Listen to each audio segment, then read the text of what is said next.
What's the biggest audition you've ever had? Wow, the biggest audition I've ever had. Good question. Man, I would say the October Sky audition I had was, you went from the casting director and then the director, and then I got the screen test, which a screen test is always interesting because they put you up in the clothes and the outfits and they actually film you doing this scene. And you've got two other actors that are hoping to get the same part, and they come up and they dress them up, identical to you, and you get really, really close. And so I ended up getting the movie, and it worked out. Then you think about the other two guys that showed up on set and went through the whole rigmarole. You got to sign the paperwork and everything, and it doesn't happen. So you definitely feel the stakes, are pretty high. And then an interesting sort of audition story that I tell a lot. Again, this is something I learned when the Fast and the Furious audition came my way. Again, where I was at that time in my life, I didn't realize what I had. I was off in my own sort of thinking about what I thought about the business. I got the audition, and it was called Redline, actually, at the time. And I remember passing on the audition, and why? Because I just didn't want to. I had in my mind I wanted to do something completely different with my life at the time. Again, maybe 23 years old, So I got the audition, I passed. Got the audition twice, I passed, right? My agent at the time calls me up and says, "What are you doing? Like, you really want to pass on this?" And I said, "Yeah. I was just being a little punk." She's like, "Fine." Hung up the phone on me. I'm like, "Yeah, right. I'm making these decisions." Another agent from the same agency called me up and he said, "Chad, come on, go in, just go in." I'm like, "Okay, I'll go in." I was being a brat. And I went and I auditioned, and I met the director, Rob Cohen. He's very friendly and so nice, and the casting director, who I love, and so I auditioned, and they liked what I did, and then they called me back, or they want me to come back and read with a couple of the other actors, and so I'm like, all right. And then you start to sort of play it in your mind. You're like, oh, you like me? Okay, all right, yeah, I'll go back in. Yeah, sure. So I go in and I read with, I think it was Matt Schultz at the time, and Johnny Strong, I believe. And they were trying to fit the guys, because they already had, Paul and Vin and everybody.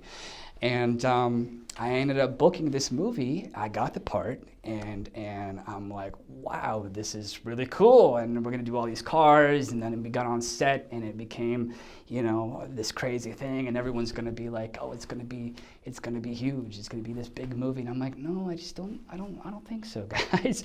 I was just so locked into this brain of mine, and then lo and behold, it became a huge phenomenon. It changed my life instantly, and it taught me again that you never know.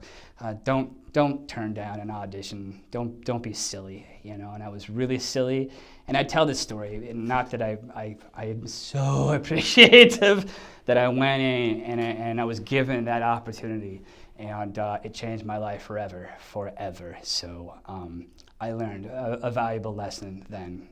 Just keep your mind open, appreciate what you have. If it comes when you're 19, if it comes when you're 40, just appreciate that moment. So, what were you hoping for at 23? What type of role would you have thought was more? I mean, I realize a lot of actors, they're not maybe at that time, and then they see what it is later. Right. But what kind of?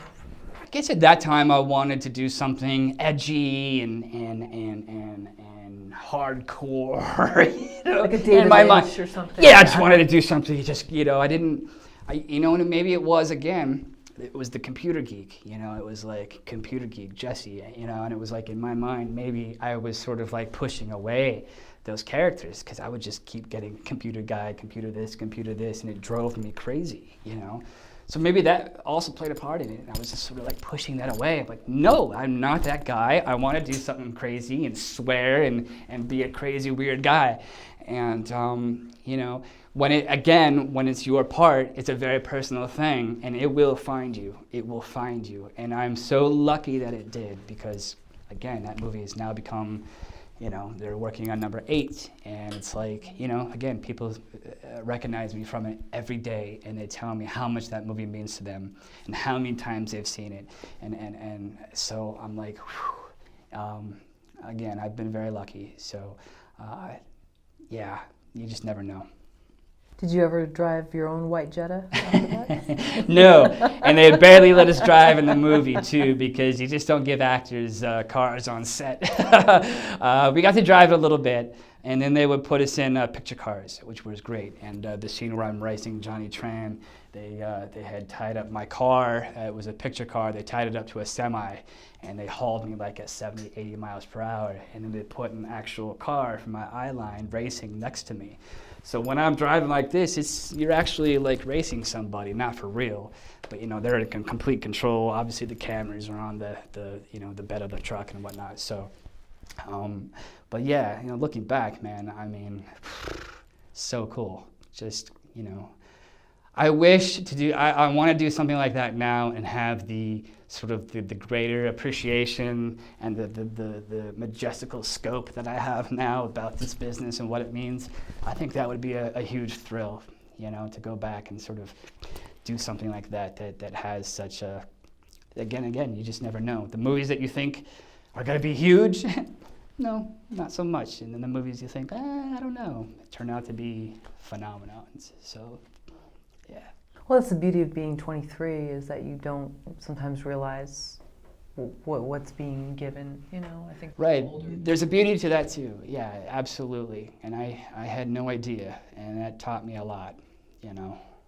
So going back to October Sky, yeah. Where were you in your life when you had that audition? What was your mindset? I was barely 21 years old. I had just turned 21.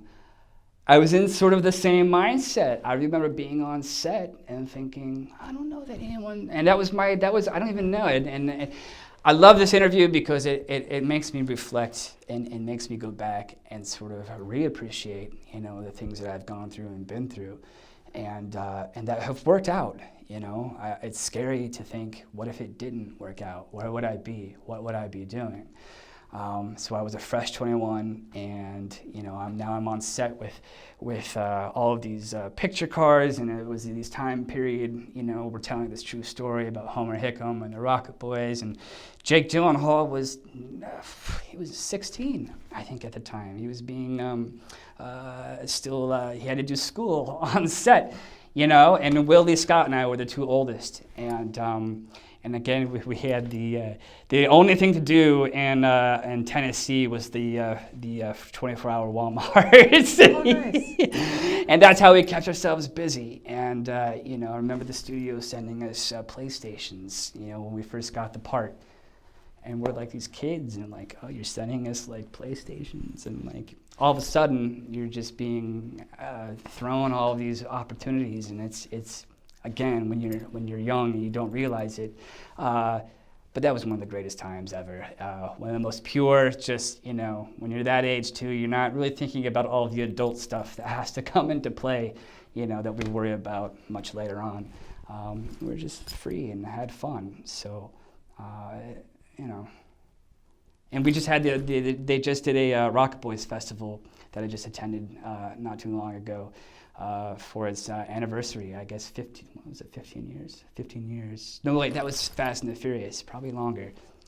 I don't know. Now all these anniversaries, it just reminds me of how much I've been in this industry. But yeah, it's cool to see where all these projects go and what they become. And